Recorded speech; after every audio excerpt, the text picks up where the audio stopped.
I've asked you many, many business questions over the years, and I love business. I've owned dozens of different companies, and I remembered when I was on the Australia cruise that I do business because it's fun for me, and I've been having the most amazing time the last 6 months, and I love it, and the businesses are blowing up in the best possible way.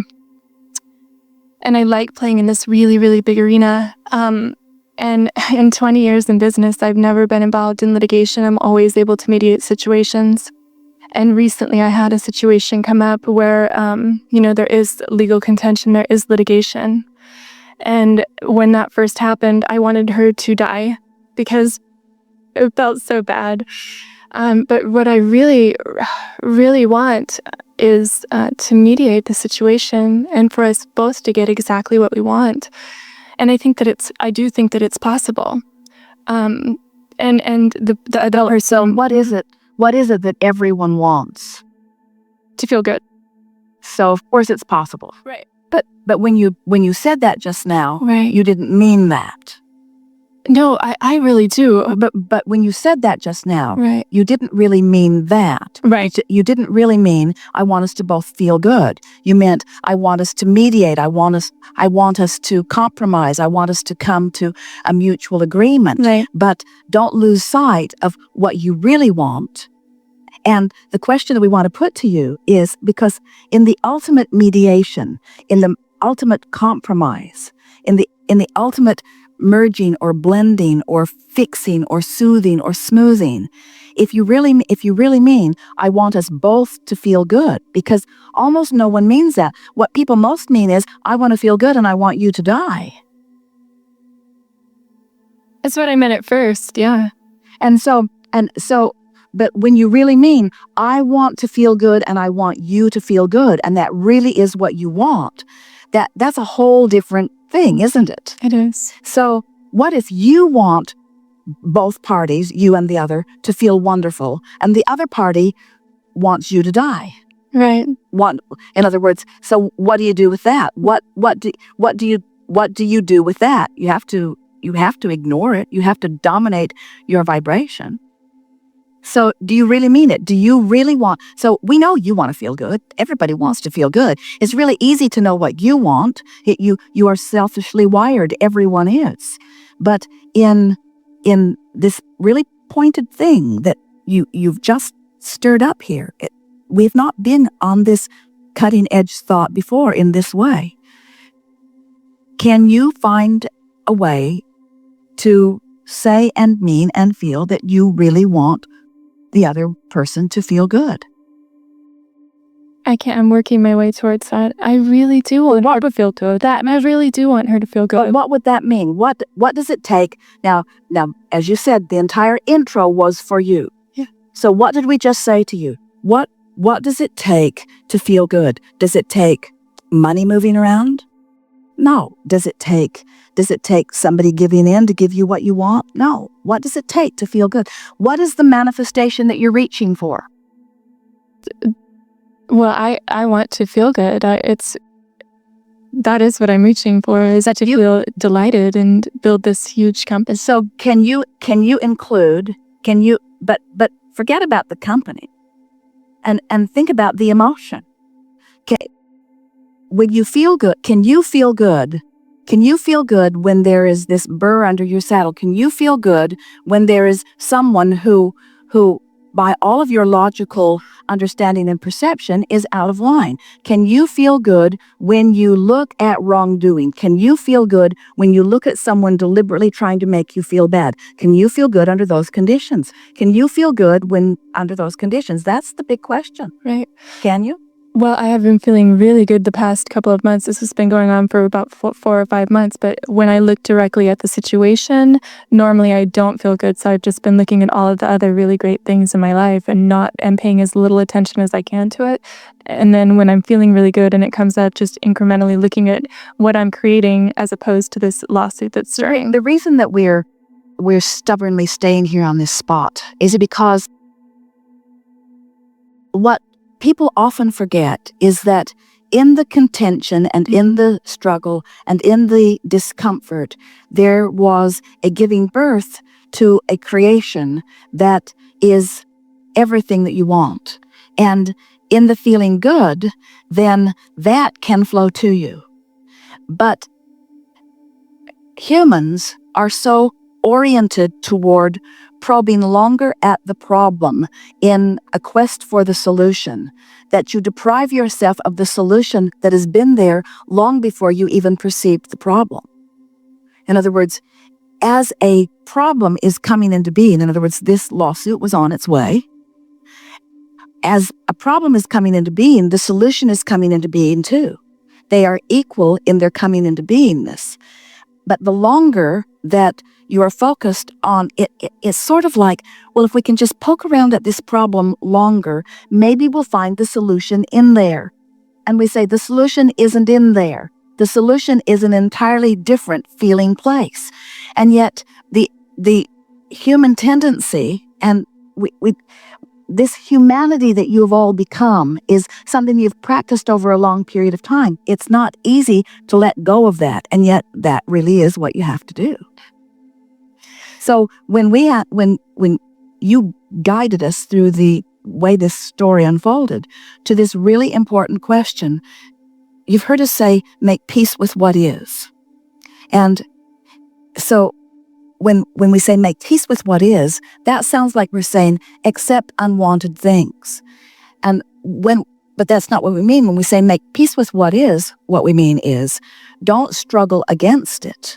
And in the absence of that struggle, in the softening of that vibration, the solution that is already completely developed, the vortex, which is swirling with all of the cooperative components, then can draw you in where it's revealed to you, where you can translate it through your physical senses, you see.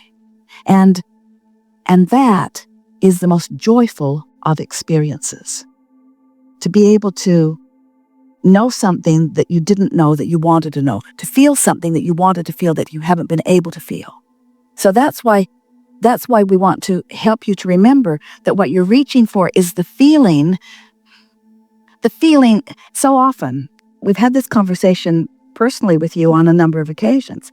So often, the thinking is, well, I'll do that so that I can affect a manifestation that then I will enjoy. I've never said that. No, I'm just kidding. It's almost what 100% of you do. I'll learn this stuff. I'll learn it, I'll practice it so that I can affect a manifestation because I'm sure going to feel better when that manifestation shifts. And what we've been talking about is finding the feeling place before the manifestation shifts. And that's hard. We know it's hard. It's hard not to feel mostly around what has manifested, but you gotta cut it out. You gotta let your feelings be independent of what is, otherwise what is can never shift. And when you say, I want to feel good, we say to you, you're not ever gonna feel really good until you figure this out because you have with this wonderful person, co-created this piece of your understanding that when you get it, you're gonna kiss her feet. In other words, when you get that, when you come into alignment with this thing that you now powerfully want, you'll say, well, that was about the most fun thing I ever did. That was about the most satisfying thing that I ever did. Now I get what that was all about. That was about me getting to know this. That was about me getting to finally know this. It's not about getting rid of this, getting over this, getting past this, getting beyond this. It's about getting to live the benefit that it created that will be so delicious when you live it, you see. That's what it's about. So that's why we're asking, can you want that? I want to feel good, you said easily, and I want that the other person to feel good too. Oh, it feels so good to appreciate. Can you imagine yourself standing in this newfound freedom and ecstasy, regardless of anything that came down in the meantime? It's irrelevant. In other words, you pay big time for all kinds of pleasure. What did you pay for that Australian cruise? It cost a lot of money. What do you pay for the fun you had? It costs a lot of money. Yeah. Well, you're paying for, in a sense, this expansion through chips of discontent. And you say, well, I don't want to do that anymore. I don't want to. And we say, you can stop doing it right now if you can start saying, well, it's all worth it, and where I'm going is really worth it. And I know that I have a strong desire because my dominant quest is expansion, conscious expansion, not just expansion, conscious expansion. You want to play on a world stage. You want to play with the big time players, and the big time players are litigators. They just don't know any better because they think that the pie is limited. They don't know about the vortex pie. So they're all squabbling over this puny little already manifested pie, and they have no idea of the fortune that's over there to be realized by anyone who just goes there. Recently, we've been saying, and this is a conceptual thing, and then we'll apply it specifically to this subject. But so if you get it, and do you, that the vortex exists? Do you get it that you've been putting vibrational things in there and that those vibrational things have the power to manifest? Start again. What causes something to shift? Ooh, this is the best question we've ever asked you. What causes something to shift from its vibrational version into a manifested version where you can see it, hear it, smell it, taste it, touch it? What causes that shift? An emotional shift. But what's really going on? It's a perceptual thing, and that's all it is. It's like you've got your eyes closed so you can't see it, and when you open your eyes, there it is. You've got your ears closed so you can't hear it, and when you open your ears, and there it is. It's like your dog hears things you can't hear. And your vortex is full of things that you can't hear and you can't see and you can't smell and you can't taste and you can't touch.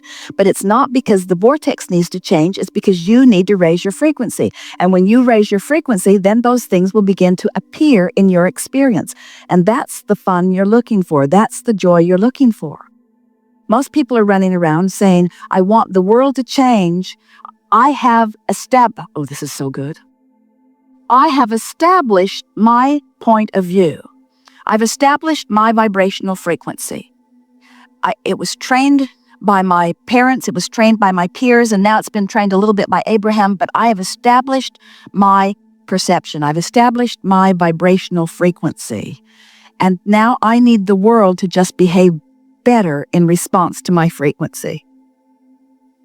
That's what almost everybody's saying. And what we're saying is, change your frequency and find out. Find out. Change your frequency consistently enough. Come to the place of knowing, not just believing. Come to the place of knowing that you can be or do or have anything. But come to the place where you really mean what you said that you want to mean, but you don't quite yet mean. Come to the place where you really mean, I want to feel. You know what you want to feel? You want to feel your empowerment. You want to feel your worthiness. You want to feel your clarity. You want to feel your ability. But you're not ever going to level off. You're going to keep reaching into more and more and more heights, which means you're going to need people just like this to help you to put more there, which you're then going to tune to. So now you say, oh, I get it. I get it. This person who is so irritating to me has driven me into a higher vibration that when I relax and achieve it, I'm going to have a big celebration. And so I think I will appreciate that person now. And in the appreciation of the now experience, there is a releasing of the resistance, which is the only thing that keeps you from moving to the ability to manifest through vibrational translation, through sensual translation. Did we convince you? Did we convince you that your world is a perceptual world that is controlled by your habit of vibration? Ooh, best words we've ever said. Your world is a perceptual world that is dictated by the frequency that you have been practicing. And you have the ability to practice a different frequency. But it's a whole different game than saying, I'm in litigation that I want to win. The game is, I've got this glorious litigation going on, which has parlayed my desire into a whole new place. And when I achieve alignment with it, I'm going to soar to heights that I've never soared with. And the person that I'm in it with is going to soar with me too. Or not.